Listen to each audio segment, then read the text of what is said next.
Hello, my friends. Let's talk about Darling in the Franxx again. So I just released my video about how this show took a long-running visual flair in Studio Trigger's artwork and gave it metaphorical meaning. Then, this weekend, I decided to listen to the Anime News Network podcast, which just released an episode talking about the two most recent episodes of the show, and how the internet is very much in uproar about the show's message becoming anti-homosexual, about that old BS narrative of trying to fix gay people and turn them straight, and generally being hostile to any of the less common sexual dynamics of the human species. That the show is somehow trying to tell the audience that the only way to fulfillment in life is to get married and have children. However, I don't think this is really the case, and in watching it, I don't really see the show as an attempt to paint liberalism on this front as oppressing heteronormativity. So, I want to tackle this from two perspectives. First, the political dynamics of Japanese society and the United States that has resulted in viewing the show with this lens. And second, I want to give my reasons for why the content of the show does not warrant a merely heteronormative Christian fundamentalist reading of sex. First, we have to understand that to a significant degree, the demographics of American anime fans are very young and belong to what is inherently a counterculture as a fandom. Many of us are also intimately connected to the LGBTQ community, and it is my belief that as a community, our exponential growth in understanding and development of new language for sex and gender is confusing and too fast for people who don't make a point of involvement to understand. So we really shouldn't expect every country or every piece of art to reflect the minutiae, nor to use the accepted lingo. Japan is also a deeply conservative culture that developed its own culturally homogeneous values and different levels of acceptance of gayness, largely independent of Christianity and Christian fundamentalism. So I would warn against reading that in, despite a wedding ceremony with a white dress and veil, mostly because that particular visual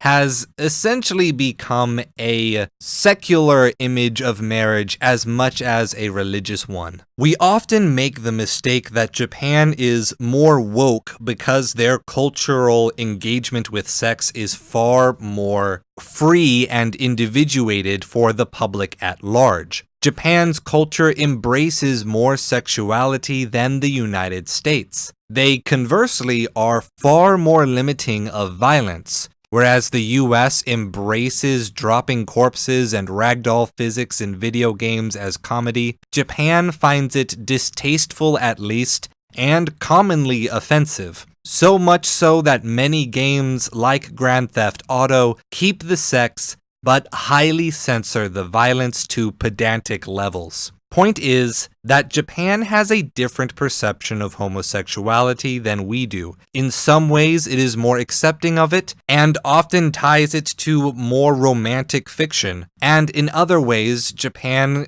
often subverts homosexuality to social collectivism and a sense of social duty. However, this show is not subordinating homosexual sex to heteronormative sex. Rather, Darling in the Franxx, with its setting, is the subordination of all kinds of sex and gender to an entirely separate dynamic. Episode 19 finally reveals how this world became the way it is.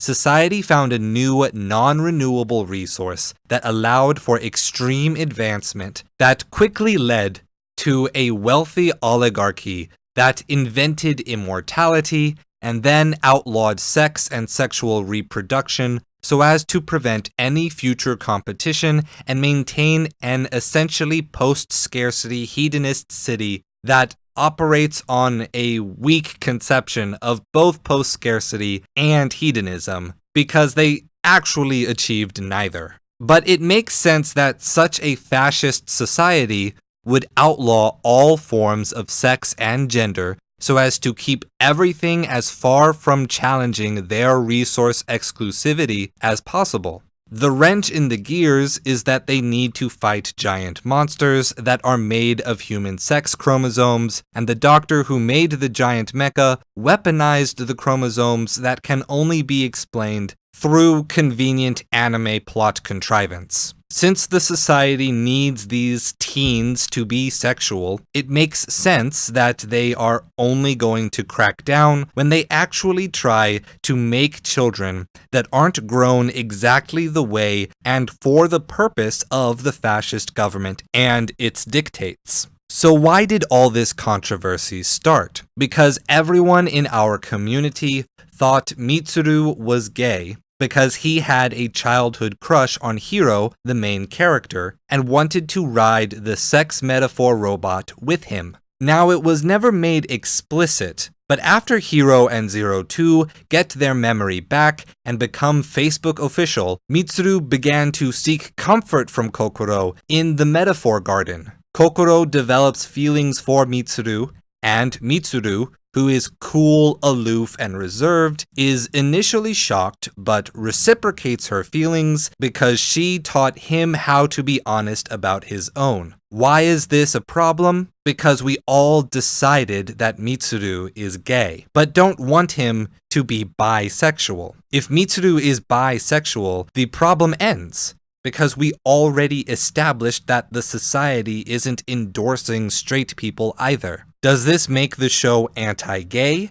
No, because the very same episode, Ikuno confesses and comes on to Ichigo about her feelings and about how cold and jealous she gets because of the unfairness of the society that pushes Ichigo to the boys and away from her because of chromosomes. Yes, Ikuno describes her feelings as messed up, but I think this refers to her anger and jealousy more than her sexuality. And this is emphasized by Ichigo embracing her at the end of this dialogue, simultaneously rejecting her confession, but still accepting her emotions and sexuality as a friend rather than a lover. To me, the dynamics of this episode in particular both demonstrates a bisexual person finding a relationship and a lesbian homosexual person finding acceptance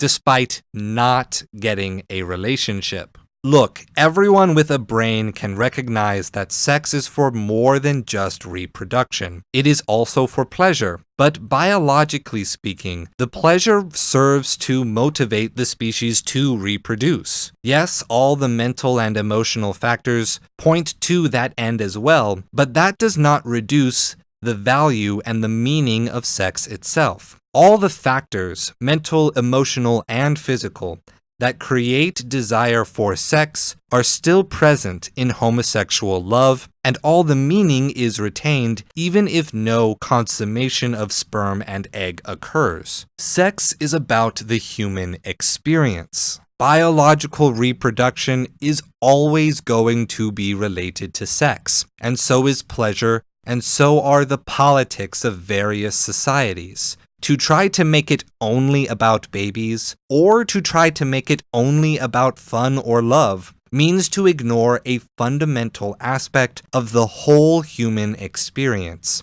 So ultimately, let's try to be slow to offense and strive for understanding, and let people love who and how they love. Move from tolerance to acceptance. Thank you for watching, my friends. The Philosophy of Land of the Lustrous will be my next episode, finally coming out this coming Saturday. And if you liked this episode, I hope you will join us next week.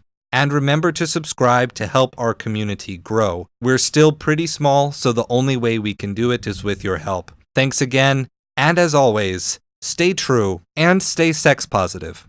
And as a quick aside to finish off this episode, I'm going to include an AMA that happened on r/anime between Studio Trigger's creative director Hiromi Wakabayashi and the Reddit community, highlighting all of the questions and answers that were related to the sexual themes of Darling in the FranXX. Read them for yourself and use them to draw your own conclusions if you wish, if authorial intent is all that important to you. It's not a definitive answer, but it's something.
You